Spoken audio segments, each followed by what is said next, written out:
පවුල් ප්‍රශ්න තියෙනවා හාමුදුරුවනේ මේ අනියන් සම්බන්ධතා කියන අර වෙන කට්ටිය හොයාගෙන යන එක. මේ පැතිවල එහෙම නැතුව ඇති බොහෝ පැතිවල හරියට තියෙනවා. කොච්චරද කියනවා නම් දැන් මේ මම කාරණා දෙකක් කියනවා. මේ දෙක පුළුවන් නම් තේරුම් ගන්න ඕනේ.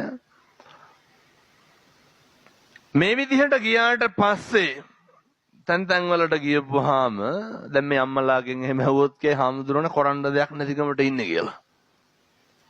බහුතරයක් අම්මලාගෙන් අහපුවාම කියනවා හාමුදුරනේ දරුවෝ හින්දා ඉන්නේ කියලා.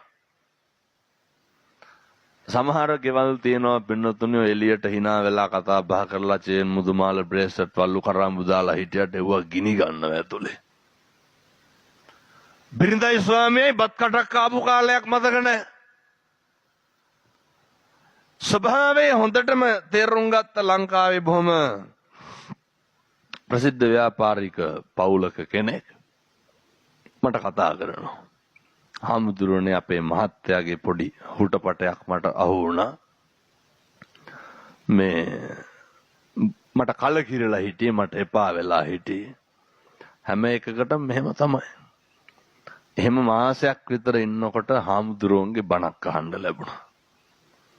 4-5 ගමනකට වැඩියෙන් ඇහුවා. හාමුදුරුවෝ කියනම හින්දා පහෝදා උදේ ඉඳන් නැගිටලා පටන් ගත්තලු මොකද්ද? මම ඉතින් කියන තරම් ලේසි නෑ කරන්න. ඒ හින්දා නමුත් අමාරු දේවල් කරනකොට ඒ වගේ ප්‍රතිඵල බොහොම දීර්ඝකාලීනයි. අමාරුවෙන් නමුත් කරොත් අර සිංහල බෙහෙත් බොණ්ඩ ටිකක් අපහසුයි. ඒවා ටිකක් කරදරකාරී. නමුත් ලෙඩේ නිට්ටාවටම හොඳ වෙනවා. ඒ වගේ තමයි. ඔය මහත්මිය කියනවා හාමුදුරුවනේ වෙනදට වඩා මහත්තයාට ලං වුණාලු. හිතකින් නෙමෙයි. වෙනදට වඩා සත්කාර කරාලු. සත්කාරවල කෙලවර කොච්චරද කියනවනම් වඳින්නත් හිතුනලු. වැඳලත් දැම්ම කිව්වා. සති 3ක් විතර මේවා කරලා දවසක් මහත්තයාට පෙනිපෙනීම ෆෝන් එකේ කෝල් එකක් එනවලු. මහත්තයාට පෙනිපෙනීම කෝල් එක සයිලන්ට් කරලා අනිත් පැත්ත හැරෙවවලු. අර මිනිහට තටුපුරුක් කරන්නේ නැද්ද? සද්ද නැහැ. මං ඇහුවා කොහොමද ඔහොම හිටියේ? හාමුදුරුවනේ මිනිහාගේ තියෙන පජාතකමට මම මොනා කරන්නද කියලා ඇහුවා. බලන්න අවබෝධය. එච්චරයි කිව්වේ.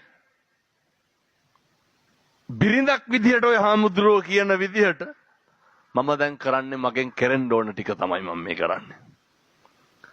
බලාපොරොත්තු වෙන කිසි දෙයක් නැහැ. හාමුදුරුවනේ වෙනදට වඩා මම හොඳට සත්කාර කරනවා. දවසක් මිනිස්සයා අසනීප වෙලා ඉන්නකොට අරගේ කෝල් එකක් එනවලු ආය. ෆෝන් එක ආන්සර් කරාලු. ආන්සර් කරලා කිව්වලු මම මේ වයිෆ් කතා කරන්නේ මහත්තයාට ටිකක් අසනීපයි පස්සේ කෝල් එකක් ගන්න කියලා. කාටද කියලා දෙන්නේ? අර අනියම් භාර්යාවට. දැන් මිනිස්සයා නැගිට්ටට පස්සේ අනියම් භාර්යාව කියන්න ඇතිනේ මෙහෙම එකක් වුණා නෝනා ෆෝන් එක ඉස්සුවා කියලා. අර අක්කමට කතා කරලා කියනවා හාමුදුරුවනේ මිනිහට මහිතෙල් බොණ්ඩ හිතලලු තියෙන්නේ. ඇයි? ජීවිතේ ඔය අපි කරන වැරදි ගැන පසුතැවෙන දවසක් එනවා.